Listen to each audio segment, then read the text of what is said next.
Chapter 7 का standard ROM 2 second standard की हम बात करते हैं। 6th एडिशन में क्या अपडेट आया है NABH में। जैसा कि मैंने फर्स्ट स्टैंडर्ड में आपसे डिस्कस किया था, बताया था कि एथिकल मैनेजमेंट फ्रेमवर्क को डेवलप करने के लिए आगे स्टैंडर्ड में दिया गया है। तो अगला ही स्टैंडर्ड ROM 2 जो है वो एथिकल मैनेजमेंट फ्रेमवर्क के ऊपर ही है। तो इसके स्टैंडर्ड में कोई चेंज नहीं है, सेम ही है, सेम सीक्वेंसिंग है। आप इसकी डिटेल में क्लास लेना चाहते हैं तो 5th एडिशन की क्लास यूट्यूब पे सर्च करेंगे तो बहुत डिटेल में उसकी क्लास मिल जाएगी। मैं यहाँ पर आपको मोटा मोटा चेंजेज या अपडेट क्या है वो बता देता हूँ। तो पहला ऑब्जेक्टिव एलिमेंट जो ROM 2A है, ये 5th एडिशन में ROM 2B था, मीन सेकेंड स्टैंडर्ड का B पॉइंट था। यहाँ पर ROM 2A बन गया है 6th एडिशन में। क्यों? क्योंकि हमने इससे पहले वाली क्लास में क्या डिस्कस किया था कि ROM 2A मर्ज हो गया था, हुआ था ना मर्ज 1B में। फर्स्ट स्टैंडर्ड के B ऑब्जेक्टिव एलिमेंट में ROM 2A भी मर्ज हो गया था, विजन मिशन वैल्यू वाला। तो यहां से वो हट गया, तो जो पहले A था वो वहां से हट गया। तो B जो है अब 6th एडिशन में जो A है वो पहले का B था। ये क्लियर है? 5th एडिशन में 2B जो था वो अभी A बन गया, क्योंकि यहाँ से विजन मिशन वाला रिमूव होके पहले वाले स्टैंडर्ड के 1B के साथ मर्ज हो गया। एक तो ये अपडेट है। अब बात करते हैं ये बात क्या करता है। तो ये बात करता है जो लीडर्स है ऑर्गेनाइजेशन में, in the organisation develop ethical management framework. तो ये ऑब्जेक्टिव एलिमेंट सिमिलर है, इसमें कोई चेंज नहीं आया है। केवल क्या चेंज आया है, सीक्वेंसिंग चेंज हो गई है 5th to 6th एडिशन में। अब बात करते हैं B ऑब्जेक्टिव एलिमेंट की। जैसा हमने क्लिनिकल गवर्नेंस फ्रेमवर्क के बारे में बात की थी कि क्या क्या उसमें कंसीडर करना है, क्या चीजें उसमें इंक्लूड होंगी, वैसे यहाँ पर क्लिनिकल गवर्नेंस फ्रेमवर्क में क्या चीजें इंक्लूड होंगी वो बात करते हैं। तो एथिकल मैनेजमेंट फ्रेमवर्क में क्या चीजें इंक्लूड होंगी वो बात करते हैं। तो ethical management framework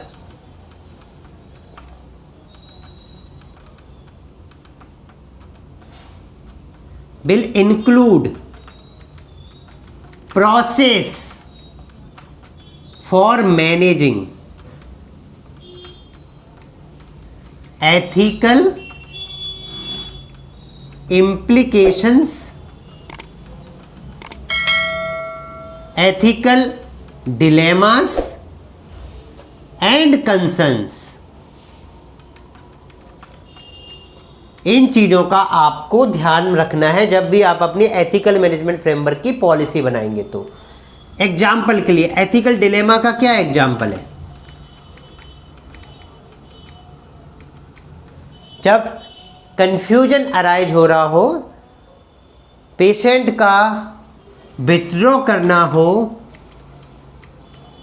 life support और ट्रीटमेंट,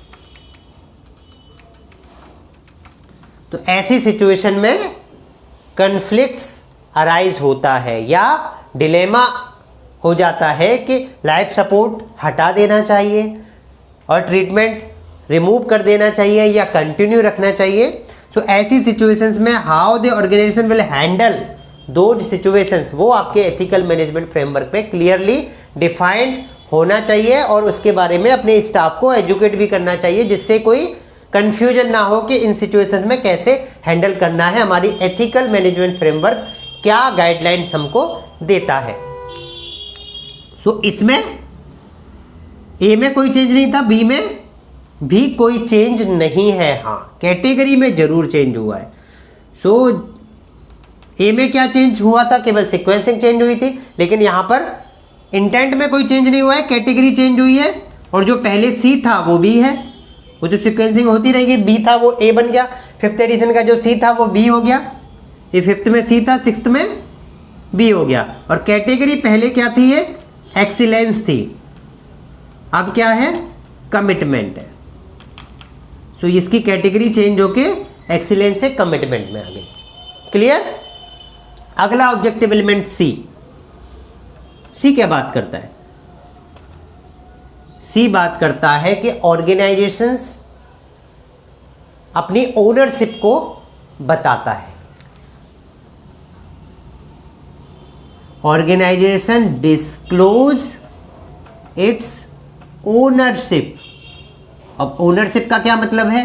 प्राइवेट फर्म है, पार्टनरशिप है, सिंगल ओनर है, ट्रस्ट है, लिमिटेड कंपनी है, वो उसको डिस्क्लोज करना होगा।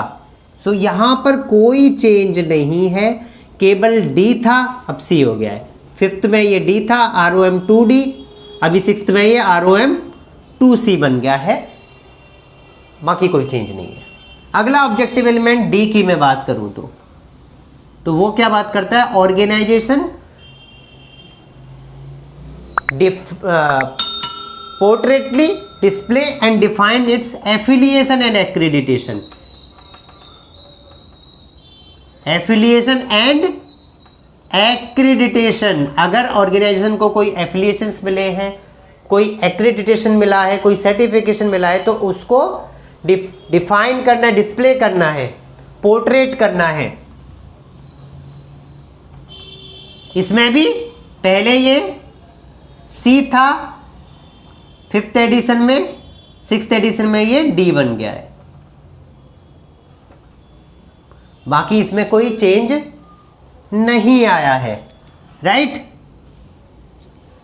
सो इसकी सेम क्लास, यहां पर कोई चेंज तो है नहीं, केवल सीक्वेंस चेंज हुई है या कैटेगरी चेंज हुई है, जो केवल बी में चेंज हुई है, बाकी कोई चेंज नहीं है। तो फिफ्थ एडिशन की क्लास जो है उसमें सेम इस के इन स्टैंडर्ड ऑब्जेक्टिव एलिमेंट में डिटेल में बात की गई है, आप वो गो थ्रू कर सकते हैं, अदरवाइज ये ऑब्जेक्टिव एलिमेंट कंप्लीट हो गया। ओके, चलिए, थैंक यू।